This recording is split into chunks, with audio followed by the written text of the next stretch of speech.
समझ लो कि मैं 10 मिनट लेट हो गया, टोटल 10 मिनट। तो उस टाइम मैं यहाँ से गया, इस जगह पे, यहाँ पे देख सकते हो, यहाँ पे डूबा वो लड़का। तो यहाँ से मैं कम से कम गणपत तक गया था उस टाइम ढूंढने, क्योंकि यहाँ पे क्रेड वाल बहुत सी हैं, कह रहे थे साइड पे डूबा है। तो रेस्क्यू फैमिली का बहुत बुरा हाल है। वो उस टाइम वो बाप ही जानता है जिसके 2 बच्चे गए, जिसने वो पाले हैं। वो उनके घर में वो उसकी माँ, उसका बाप ही जानता है। वो दुख हम जाहिर नहीं कर सकते हैं। हम पड़ोसी हो के हमें बहुत दुख है इस बात का, मगर हमसे ज़्यादा उस घर में इस टाइम मातम है उसके बाप को। तो अभी वो तो यही डिमांड कर रहे हैं कि रेस्क्यू दिन ब दिन और कंटिन्यू रेस्क्यू हो। तो हम अबरार और असरार जो 14 तारीख को जो है वो चिनाब के जो है वो शिकार हो जाते हैं, और उसके बाद कहीं ना कहीं उनकी डेड बॉडीज़ को ढूंढने की भरपूर जो है वो कोशिश जो है वो बरकरार है। लेकिन मेरे साथ अभी हमज़ा भाई है, जो अक्सर जो आपको जो है वो कहीं ना कहीं चिनाब के नज़दीक ही दिखते हैं। कोई भी हादसा जो है वो चिनाब के अंदर होता है तो ये पहले जो है वहाँ पर पहुँचते हैं, और कहीं ना कहीं उनको बचाने की कोशिश जो है वो की जाती है, और रेस्क्यू काफ़ी ज़्यादा जो है ये करते हैं। यहाँ पर काफ़ी ज़्यादा लोगों की इन्होंने आज तक जाने भी बचाई हैं। हमज़ा भाई, आपसे जानना चाहूँगा, 14 तारीख को बच्चे जो है वो यहाँ पर जो है वो चिनाब के शिकार हो गए, उसके बाद कितनी कोशिशें आपने की और अभी तक कहाँ तक आप पहुँचे?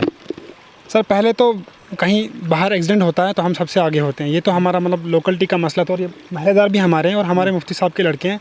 तो मैं घर में बैठा था, तो तब तक मुझे लड़के ने, उसके कज़िन ने फ़ोन किया, कहता है ऐसे ऐसे मसला है, आप जल्दी में आ जाओ।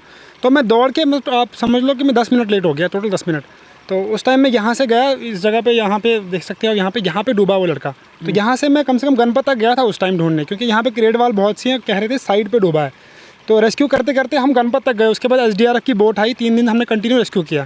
तो 3 दिन से रेस्क्यू कर रहे हैं। आज थोड़ा रेस्ट मारा, पानी उतरा है, देखते हैं अभी 2 दिन के बाद शायद और रेस्क्यू करें, क्योंकि थोड़ा पानी उतरेगा, उसके बाद ही पता चलेगा कि बॉडीज़ कहाँ पे हैं। आपको यहाँ से फ़ोन किया गया, पहले 2 भाई थे, ये सके भाई थे, छोटा और बड़ा, तो आपको क्या इन्फॉर्मेशन मिली कि कैसे वो पानी में गए, क्या वजह रही होगी जाने की?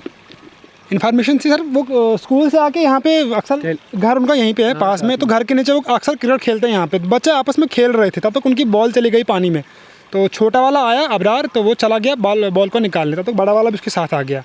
तो छोटा वाला बॉल निकालते निकालते को वो चलते चलते आगे गया रेत में, तो पैर फिसल गए, तो वो पानी में बहने लगा। तब तक बड़ा वाला भी उसको बचाने गया, बचाने के चक्कर में वो भी चला गया साथ में। छोटे वाले ने बहुत कोशिश की साइड आने की, तो बड़ा वाला नहीं कर पाया कोशिश, तो पानी में क्या लगता है, अभी तो नहीं मिले हैं, लेकिन क्या लगता है कब तक मिलेंगे, कैसे उनकी डेड बॉडीज़ को निकाला जाएगा चिनाब से?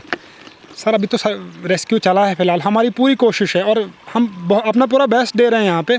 अभी हम 2 बार डैम पे गए, तो अभी मतलब जिस हिसाब से मेरा एक्सपीरियंस कहता है कि जब भी एक्सीडेंट होता है तो कम से कम 2 महीने, 2-1.5 महीने लगता है डेड बॉडी को ऊपर होने में।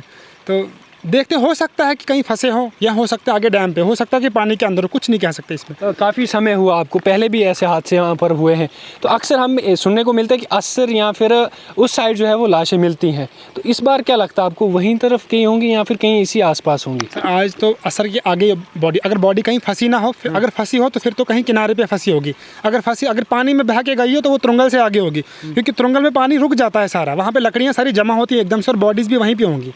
मेरा एक्सपीरियंस ये कहता है, बाकी अल्लाह बेहतर जाने। इसके बाद फैमिली की क्या कुछ कंडीशन, आप महल्लेदार हैं, उन्होंने भी काफ़ी ज़्यादा अपील की है डिप्टी कमिश्नर से कि ढूंढने की कोशिश की जाए, हम अपने आंखों से देखें, जो जनाजा वगैरह होता है वो सब किया जाए।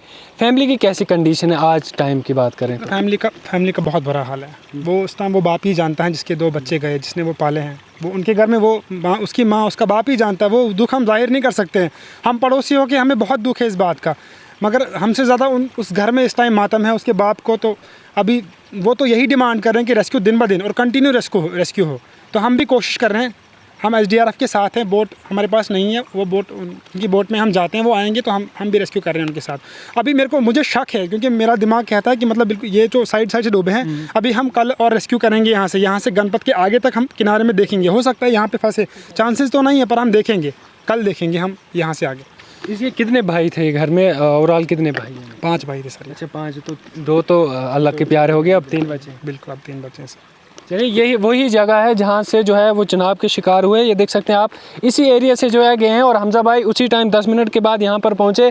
अक्सर हम भी देखते हैं जब भी कहीं हादसा होता है और ये फ़ौरन वहाँ पर पहुँचते हैं, रेस्क्यू करने की कोशिश बरकरार करते हैं। हम भी उम्मीद कर सकते हैं कि हो सकता है आने वाले दिनों में ऊपर वाला करे कि उनकी लाशें जो है वो कहीं ना कहीं बरामद हो जाएं, और उनकी जो फैमिली की अभी कंडीशन है, बहुत बुरी कंडीशन है। ऊपर वाले से दुआ कीजिए कि उनको जो है वो सब्र अता फरमाए, और साथ साथ में इन 2 सके भाइयों को ऊपर वाला जन्नतुल फिरदौस में आला से आला मकाम अता फरमाए।